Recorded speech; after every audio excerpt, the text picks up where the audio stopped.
Wat beteken die inperkingstyd vir Eskom? Ons het al vergeet hoe beerkrag voel, maar wat lê vir ons voor? Ek gesels nou via Skype met Chris Yelland, energiekenner en bestuurende direkteur van EE Business Intelligence. Chris, welcome. Thank you. Thanks for having me on the show. Earlier this evening, Andre de Ruyter, the CEO of Eskom, told Parliament that Eskom showed a loss of 2.5 billion rands in April. That's steeper than usual. Why? Yeah, look, it's very steep, especially at this time of the year. Obviously, demand for electricity has reduced quite significantly. They talk about 7,000 to 8,000 megawatts of demand reduction, and the resulting energy sales resulting from that means simply a loss of revenue. And it's not likely that this is going to suddenly increase. We don't know quite how this is going to recover. We don't know how long the lockdown is going to last. And even after the lockdown, it may take some months to recover. Chris, and so this lower demand, which sectors showed especially sharp drops in demand? Was it households or intensive users like big factories or manufacturing? I would imagine it's really business, manufacturing, mining. The heavy industrial users of electricity. South Africa is quite heavily energy intensive. In other words, the amount of electricity used per unit of GDP produced is high. And so really it's a reflection of the reduced economic activity in the country. And so, Chris, if this demand for Eskom's product, electricity, remains low for the next few months, this is very bad news for Eskom's balance sheet, right?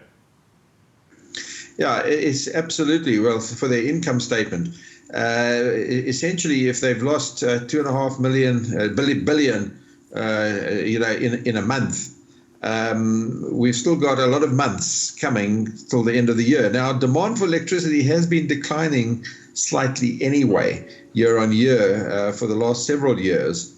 So this lockdown really accentuates this significantly. Okay, but there's a bit of a silver lining, right, Chris? Because de Ruyter also said tonight that whereas Eskom was expecting in the next quarter to have 31 days in level one load shedding, they now expect to be in level 1 load shedding for only 3 days. Dare we see this as a glass half full?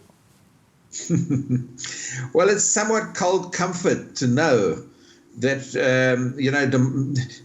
load shedding is reduced, but so is demand reduced. The fact that we have a lower than normal demand helps reduce the amount of load shedding.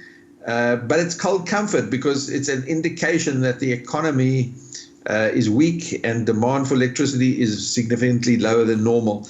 So I don't take a lot of comfort from the fact that there will be reduced load shedding. Of course, it means less inconvenience for the person in the street, but for the economy and for jobs, it's not a good sign. Chris, what do we know about maintenance? Because many of us watching Eskom hoped that at the beginning of the lockdown, Eskom would use this opportunity to do their long-term maintenance, but it's not been that simple, has it?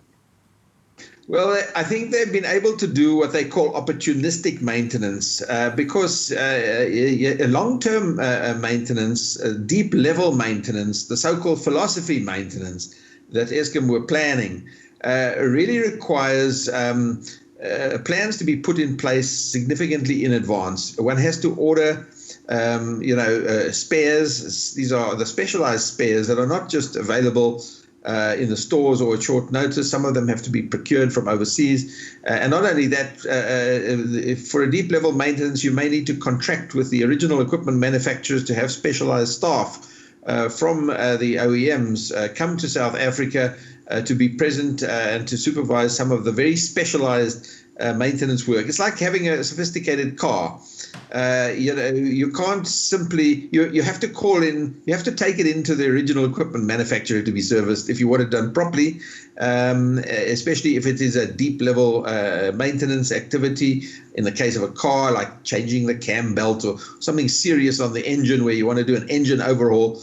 Sometimes this requires the involvement of specialized people that take time to organize. And not only that, they're not able to travel during this shutdown period, just like some of us are not able to travel. So it's just not easy to do this deep level maintenance, but they have, Eskom say, taken the opportunity to do some of the opportunistic maintenance. For example, boiler tube leaks can be repaired within a few days to a week. And this is a great opportunity, to where maintenance has been identified and required for boiler tube leaks. It can be done at short notice, and they say they have been doing this, and that is going to help the load shedding situation. Chris, very briefly in conclusion, Eskom still has many expenses. They're getting less income.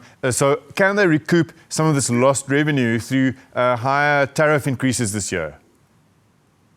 Not this year. The tariff has been set for this year. On the 1st of April, it came into effect. And there's no possibility of increasing the tariffs this year. But there are certainly options to increase the tariffs in future years. And Eskom has got many plans to increase the price. They have got a number of court actions to overrule the regulator and put the prices up higher. And we'll still see that playing out this, these court actions playing out this year. But that doesn't mean to say the price increases won't happen this year. The earliest they can possibly happen is on the 1st of April next year. That's a little bit of good news. Thank you so much, Chris.